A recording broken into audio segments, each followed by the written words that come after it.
You are listening to Claret Blue, an Aston Villa podcast brought to you by Birmingham Live.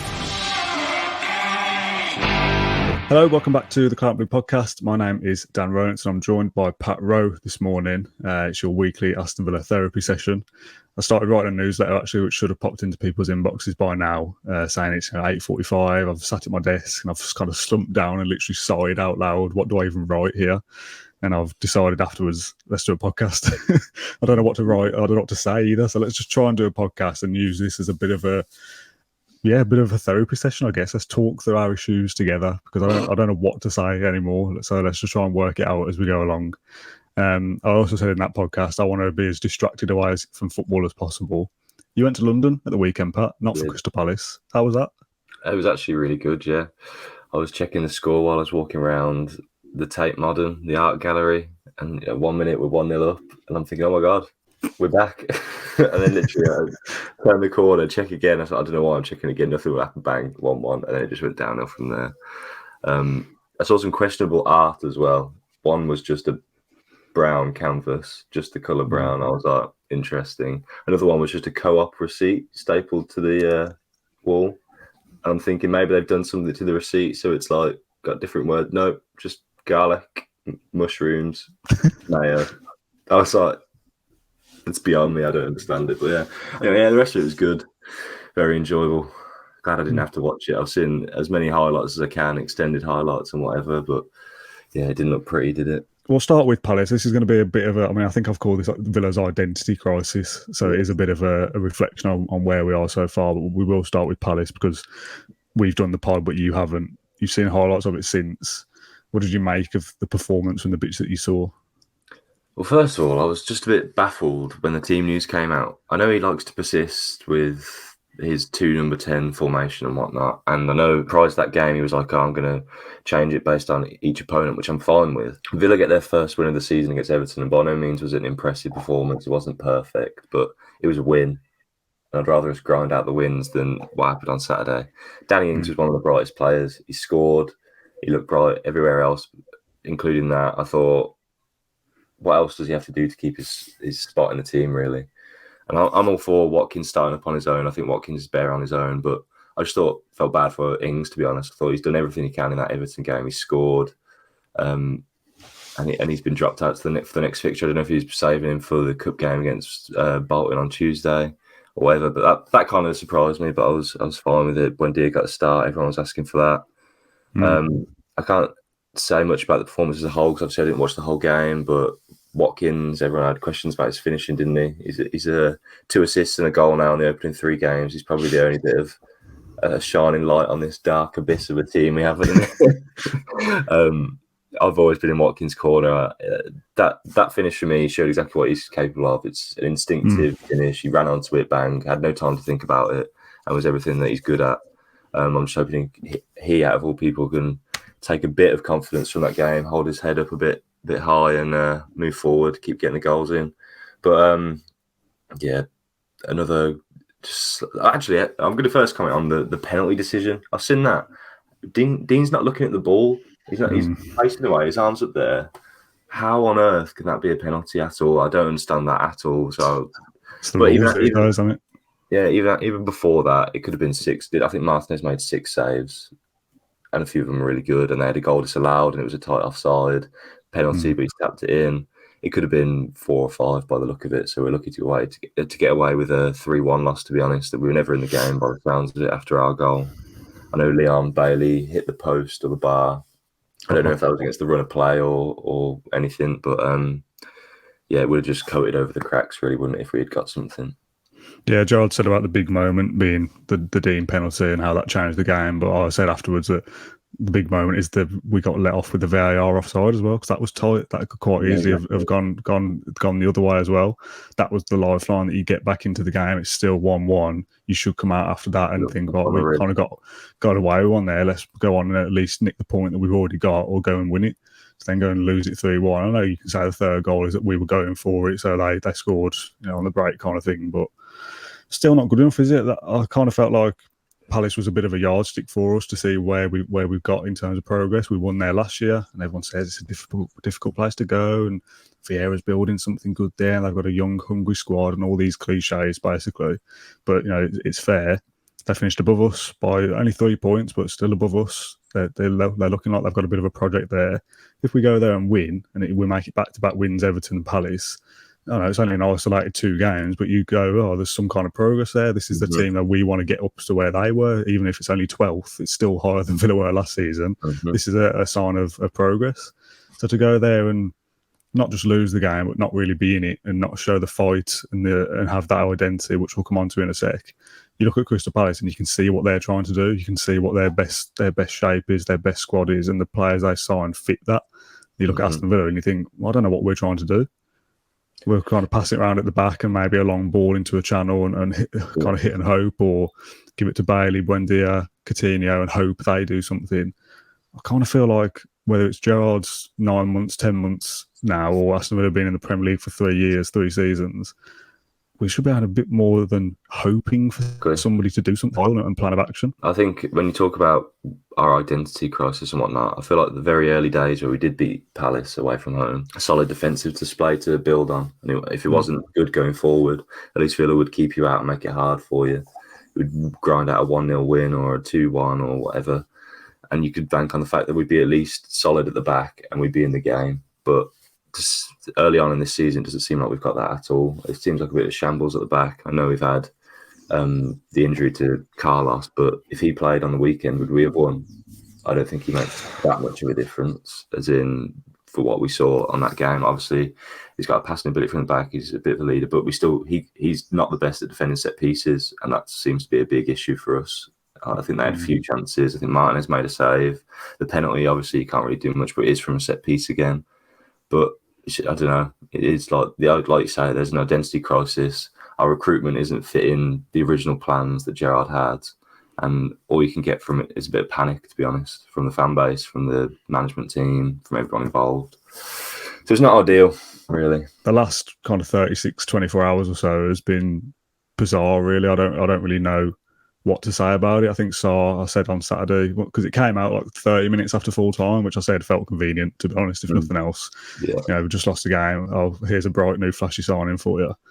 Exactly. Maybe that's me being more negative than I need to be. But you think, well, we don't really play wingers, so I don't know where he fits in, but maybe this shows a change of system, that we're going for a different plan, because what we're doing at the moment clearly doesn't work. So I'm all for that. Yeah, change the system, play wingers, because what we're doing at the moment doesn't work. So yeah, fine, all well and good. But you wonder, if we're going to play wingers, why wait till after 3 games in the season? Why not play wingers from the first day of pre-season?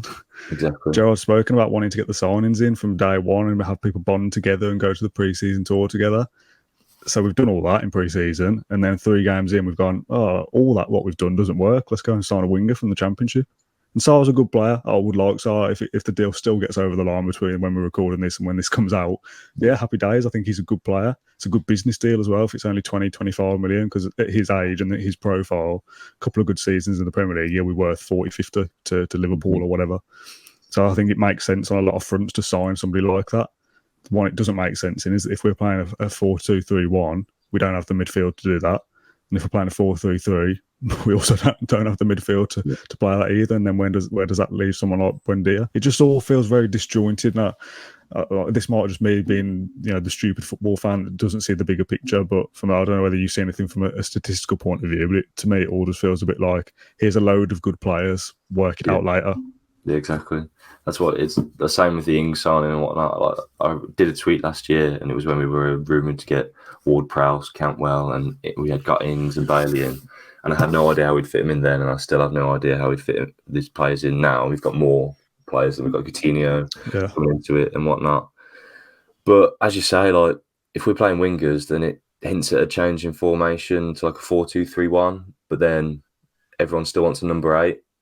But you need like a number 6 that can be partnered with Kamara that do the same role. So like you think of like an Irabunum type player, but is Irabunum going to be given the role? Probably not. If we're sticking to the diamond or just one up front, we've got 5 subs. Why is Cameron Archer now deemed the requirement?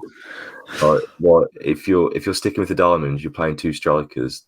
We only have 3 strikers at the club.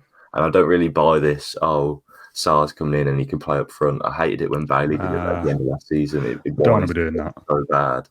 Like, if you want a striker, buy a striker. If you want a winger, play him as a winger. I don't understand. Gerrard came in and he's like, I play these inside forwards thing. And it could work with Bailey, it could work with Watkins, but it just doesn't when you're trying to shoehorn these players and just play them where they're meant to be. I think I grew up as a kid always hearing my dad talk about England and how they shoehorn players in, like Scholes at left mid and whatnot, just to get the best players on the pitch all the time. And it never works out well if you're just trying to shoehorn many good players at once. You need a team, you need calculated, obviously not for England, but you need calculated recruitment where it all makes sense. And at the minute, it isn't making sense. I feel like if we had completed the Sarr deal, which Tommy Jordan's just come out and said there was no medical ever booked or undertaken. So, John, just let's go on to the Sarr deal then with the conflicting reports. First, it comes from a guy in France, which I apologise, I don't have it in front of me of who that was, but a report in France saying that personal terms have just got to be agreed, but a deal's done in terms of the two clubs, blah, blah, blah. And John Percy tweets about it, who's seen as like the Midlands, guru. He knows everything about every Midlands club. He's the guy that, Percy at the back post, all those kind of things. When he says something, you think that it's legit. He said about medical, no, if I remember right. Medical booked. Fabrizio Romano's talking about it. Sky Sports pick it up. So at that point, you think, okay, this has clearly got legs. It seems to be going in the right direction. Now, I think Fabrizio tweets about it last night, so Sunday night, saying that the deal might have complications or something like that. There's still things yet to be worked out. And then either late last night or this morning, it talks about actually, I think it was the Athletic saying the deal looks like it might be off and might not be resurrected. So then for Tommy to come out and go, who's the communications director for people that don't know, to come out and say there was never a medical booked, conflicts with early reports from people like John Percy and Fabrizio Romano that are seen as like, tier one, the elite people that know what's going on. So that deal as a whole just seems very, very bizarre. And that signing's not even going ahead now, or was never planned to go ahead or whatever, or at least there was no medical books. I mean, I don't know. It's just bizarre. And then the kind of bonus to that, apologies if I'm rambling, by the way, is that Courtney Hawes and maybe Cameron Archer were involved in the same deal. Yeah. That Cameron Archer would be going on loan to Watford and maybe Courtney Hawes as well. Now, we've got a cup game on Tuesday. Why would you? That's the perfect opportunity to give Cameron Archer a run out, but we want to get rid of him before then. Well, Cameron Archer got minutes in pre-season. He got this big new bumper 5-year deal. There's pathways to the first team, is what we're being told. Irabunam's not played. Archer's not played. Well, I think he came off the bench against Everton, maybe. So he's not really getting the minutes that I thought he might. So yeah, you might as well go out on loan because we're not playing him. So for Cameron Archer personally, I think Gerrard said we do right by the player or something, which to me says if we think he's not going to play, we'll loan him. So that's fine. I'll get that. But if we are going to play two up front, you need 3 strikers. Yeah. You could argue that Ings and Watkins maybe aren't firing, so Archer should be starting games anyway, especially if we're playing a 2. Mm-hmm. And if you're playing 1 up front, I still think you need 3 strikers. Yeah, exactly. Because if Watkins gets injured, you've got Ings and then no one else is backup because we've loaned Archer to Watford. Now, if that's involved in a deal to get Sarr here, and I think, Sarr can play up front in a pinch or Bailey can play up front in a pinch, yeah, fair enough. But Cameron Archer's a striker. He's our player. Use him. So I don't know what that means for Cameron Archer now if the Sarr deal isn't going ahead. Does that mean he's still available for loan? Well, now what the clubs think? They'll be thinking, Villa were happy for him to go to Watford. So Preston will be back in, West Brom will be back in. Again, it just doesn't make sense. I don't know what the plan here is. Pretty panicked, isn't it? Villa are renowned for being secretive and smart with their transfer business, but now it's secretive and confusing for all the wrong reasons. We're all just like speculate about what's happening. Several outlets are saying medical's booked and whatnot, and now they're coming out and say it's not booked. It's just really conflicting. It's really confusing. No one really knows what's going on. And never mind the deal at all. The speculation and the links to themselves are just as confusing enough. Like that's enough to fry my brain on how we'd include them all. I don't need this about contracts and medicals being booked and whatnot and demands. So yeah, this is not what you need. Not only 3 games into the season, but 11 days before the end of the transfer window, when teams are now going to look at our transfer business, realise there's a bit of panic about the situation, probably hold us ransom if we do find a player that we do want to move for. As you said, if Sarr had gone through and you sign a winger, you kind of cemented into the fact that you need to change the system. So whoever we go for in a number 6 or number 8 or a centre-back, people should be okay, extra 10 mil. Yeah. You need them. I mean, there's a lot of talk when the Sarr deal stuff came through initially about, that's not the player we need. We need a midfielder. We're all wise enough to know that just because if we'd assign Sarr, that doesn't mean we're not going to get a midfielder. It's just, things fall into place in a certain order. It's just not great PR, is it? Because it would all have been nice to come out after Saturday night and go, oh, we're after midfielder first, and Sarr comes later on down the line. Yeah, I know things don't work like that, but like you said, we're now 10, 11 days away from the transfer window. Clubs don't want to sell. We need to buy because we clearly haven't got the personnel we need. So you can add extra transfer fees onto that. Integrating a player into the side who hasn't had a pre-season with us. Villa started poorly. You've got to ask them to hit the ground running. It only takes a silly injury or something like Diego Carlos and you're back to square one again anyway. So Villa have kind of been renowned for being... as well, didn't they? Well, we were looking at that. Yeah, Sarr missed a few games last season. I mean, that's not going to happen now, is it? I don't think that will be rekindled, so we might as well just say goodbye to that. So does that mean now we go back in for another winger elsewhere because we are committed to a system change, or are we back to square one going, no, we're going to stay with what we're doing? No, we don't want wingers anymore. We didn't want a winger anyway, forget it. That was just a joke. We're just joking, guys. I don't know. Villa have been renowned for being quite smart in the transfer window, like pulling a deal out of nowhere, being quite secretive, like you say, and have been screwed on to go, right, this is the player we need, and we're just going to get it done, and that'll be it. Villa don't get dragged into these kind of messy situations very often. And it's now, to me, really disappointing that we're a mess on the pitch. And this Sarr deal in particular shows that we're a bit of a mess off the pitch, to be honest, because whether any of that was actually true or not, whether there was a medical booked, whether there wasn't, whether there was interest, whether it was just rumours. I just don't want to be embroiled in that. I want Villa to just go, here's Danny Ings. And I don't mean Danny Ings is in the signing, because you could argue that's not quite work, but that kind of deal, Callum Chambers as well, another good example, just going, this is who we wanted, we've got them, and that's it. That's how simple it should be. Yeah, I agree. I'm looking at Newcastle now, and I think they're bidding for Jack Harrison. He's had a good, strong start to the season with Leeds. It makes sense for their recruitment. They've also gone after this player called Kone, who quite a few Villa fans were calling for. He's from Borussia Mönchengladbach. And that recruitment just makes sense for what they want to do. And then you look at ours, and obviously on the face of it, Sarr's a good player. I think he's been linked with Liverpool in the past, but it just doesn't make sense, does it? And it's a headache, just trying to figure it out. So I can't imagine how bad it would be for the people who are actually involved in the setup of the club, Gerrard and his coaching staff and whatnot, when you've already got the mounting pressure of results and you're trying to embed these players, which we know can impact the performances on the pitch. Players don't just come in, hit the ground running, as you say. So yeah, it's all a bit confusing. And it's not good that we're now staring down the barrel of West Ham, who are due a win, Arsenal and Man City. Arsenal probably had their best start to the season for over a decade. Man City are Man City. Yeah, it's not ideal. It's almost just... I'm wary of how I word this, because I'm going to get people saying, oh, you're not a proper fan, you don't support the club, or whatever. I don't know whether I'm alone in this, and I've only got you here. We're not recording this properly live. I can't see any comments or anything. So I'll see what the reaction to this is later. I don't know whether it's just me. I feel very disengaged with the club at the moment. I just don't... Like the transfer window, there's 10 days left. It should be an exciting time, getting new players, new acquisitions. This is the plan, spending a load of money. I'm almost not really that bothered, to be honest. I want to see proof I want to see evidence of progress. I've always been very positive when we make a new sign or we get a new manager or whatever, to give them a chance and think, right, this is the change. Maybe this is the year we go on and win a trophy, or maybe we're going to get back into Europe and not really be upbeat about it. But it's how many more false dawns do we have to go through before we suddenly realise that we're not going to just fly back up to a certain position, or that a new sign is going to come in and hit the ground running and be the next best thing. It all just feels a little bit flat. And I don't know whether we've come from having this kind of fairy tale Aston Villa Aston Villa captain, Aston Villa manager in Dean Smith, Grealish and Luke Roper getting promotion and all, like riding the crest of a wave. And now we've come to be almost relegated, have a good season behind closed doors, which felt a bit crap anyway. And then last season fizzle out into nothingness. And then this season start poorly.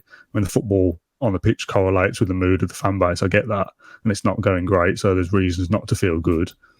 But if there was a managerial change today, 2 months, 6 months, whenever, I almost don't know whether I'll greet that with, right, fresh start, let's go, new changes, let's see what happens. I'll probably greet it with, all right, well, let's just see what he does in 6 months. And there will be some people that go, oh, you should support him through thick and thin. I will. I'm not going to change. I'll be a Villa fan my entire life. My future family will also be Villa fans, and everyone after me will be. Yeah. But I just can't get excited about it at the moment because it all just feels very messy and disjointed. And I don't know, maybe that's just me, and there'll be hundreds of people that disagree with me and say I'm a disgrace, but it just feels weird to me. No, I wouldn't say you're a disgrace because obviously I go into every new season. You see, when we were recruiting players like Kamara and Carlos, it was hard for me to not get excited about it. Like I'm very much in the boat of remaining positive, as positive as I can be. You go into the season, you're looking at pre-season, we're beating Leeds, we're coming from behind to draw against United when United looked like they were an impressive outfit, but now it looks slightly less impressive. Beating Rennes, I think they finished 4th in Ligue 1 last year. And it was like, I get excited. I was to try to stay positive about it, but there were like things that you'd hone in on and you realise that the cracks probably were there. He didn't really set on a formation or a team throughout pre-season, did he? It wasn't really like a clear one. Like the end one was Louise, Rams. Was it Louise, McGinn and Kamara in midfield? And then he changed it on the The Rams started, yeah. Watkins was starting every game, and then Watkins gets dropped for the first game of the season. And I just feel like Villa talk a good talk, and like it can only get you so far. And now we're flattered to deceive and whatnot, and we're not really backing it up with anything. I know Gerrard has this no excuse culture and whatnot, but the excuses are starting to mount up, like with the Carlos injury, the recruitment, and all this stuff. Like I feel like throughout all of Gerrard's time at the club, it's always been, I'll give him a pre-season, give him a full transfer window. He's had both and doesn't feel like we've used the pre-season well. I think people anticipated a lot more from the transfer window as well. I thought we'd be splashed up with like the highest spenders in there. I know we've made some money as well. We had a bloated squad, but still, I think fans expected a lot more from in terms of our business in incomings. I mean, that line came internally. That was Gerrard in interviews and Perzo possibly saying that we'll have a big summer. We've got big plans. Yeah, so to only really, I mean, the Carlos injury aside, which is a massive disappointment, from Everton onwards, we've got Kamara is the only difference to the team that we had since January because Coutinho and Dean were already there. So I get it takes time to build something. And I said it to John after the game, make me look stupid, make me look like the idiot. I should be excited about the club. I should be happy with where things are going. If we win the next couple of games, which sounds absolutely mental, and we start to build something at the end of the season, we go, look, we finished 9th. We had a good season in the end. We got to a cup semi-final or whatever. I'll be happily look stupid back in August. Same. But as of things right now, I don't know how much more I can kind of just coast along and think, well, it'll all be all right one day. Because at the minute, it feels like we've wasted the pre-season. We've started this season poorly. I mean, I was saying like there's a possibility that we're 3 games in and we're on 9 points. Yeah, we're on 3. we should have been. And we could be on 3 points after 6 games with the next 3 fixtures. We've got Tuesday night with Bolton.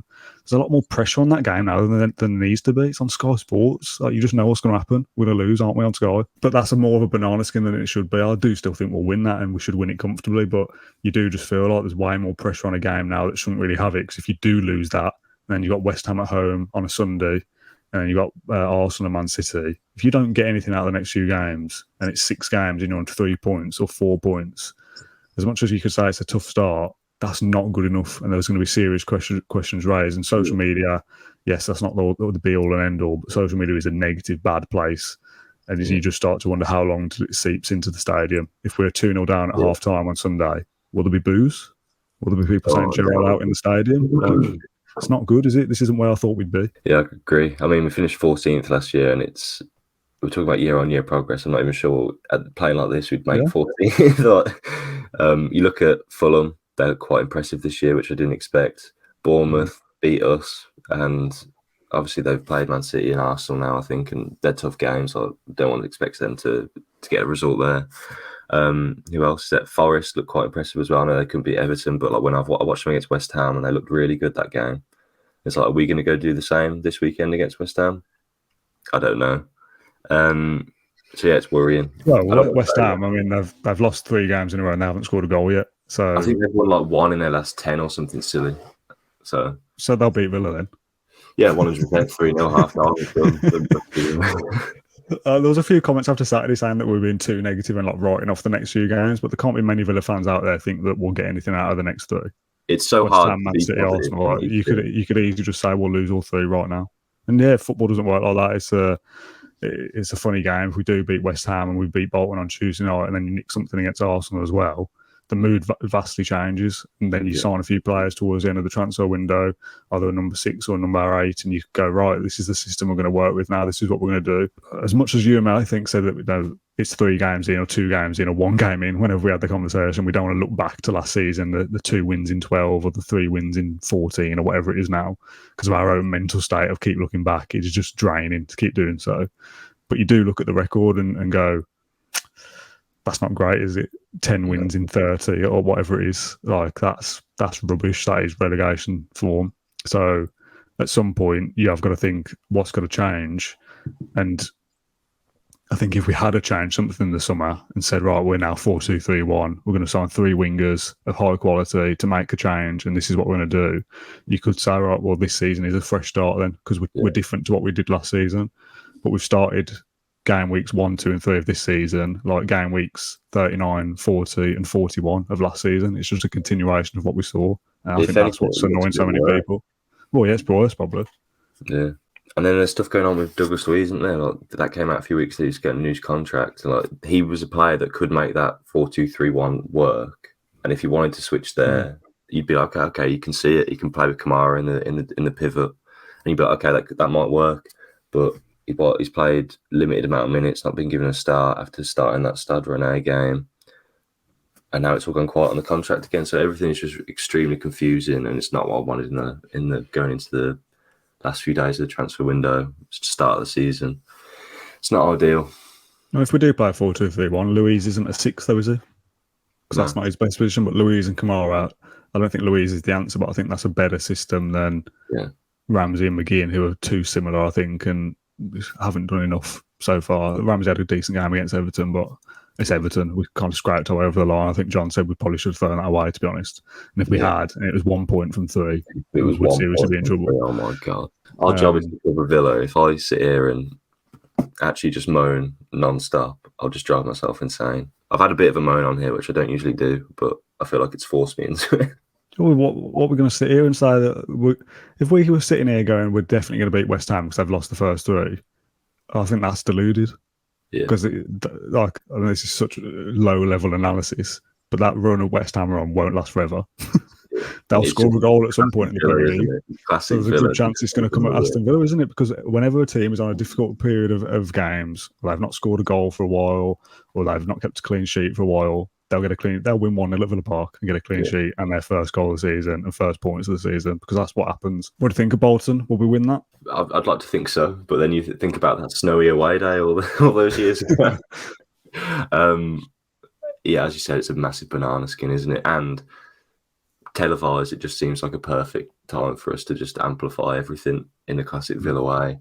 And then you look at all the coverage we're getting, and it's not the coverage you want, to be honest. The Ming stuff a few weeks ago, this now, the Sarr deal is probably going to go, everyone's going to be talking about that.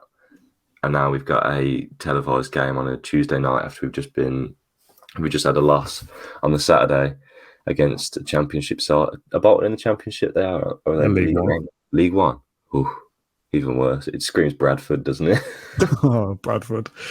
Yeah, I mean, I do think we'll win. We're doing our predictions, me and Ash, over the course of the season. So far, we're doing poorly, but I do think we'll beat Bolton.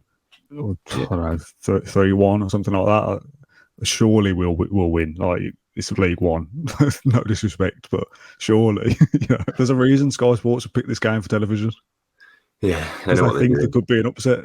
That's why the game is on. I think we'll finish it there. Has this therapy session helped you in any way? No, because I know I've now got the rest of my shift to go and write about it and just work myself up again. Yeah, we should have done this at the end of the day, not the start. Yeah. I would have been in tears by then. You wouldn't have got anything out of me.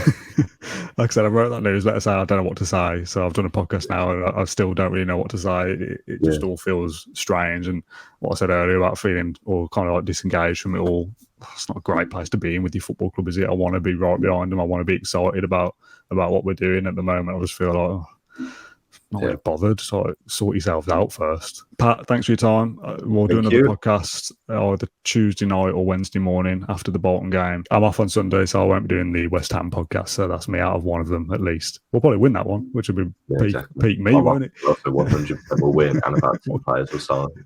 Yeah. So thanks everyone for watching the podcast. Hopefully you've enjoyed this Monday therapy session. If you want to get involved in the YouTube comments below, you can do so. We'll be back in a couple of days. If anything happens with any more signings or a new contract or something, we might jump on and do a stream then. But yeah, thank you very much for watching. We'll see you again soon. Thank you for listening to Claret and Blue and Aston Villa podcast. If you enjoyed today's episode, then please do let us know. We love hearing your feedback. We'll be back soon with another episode, but until then, up the Villa.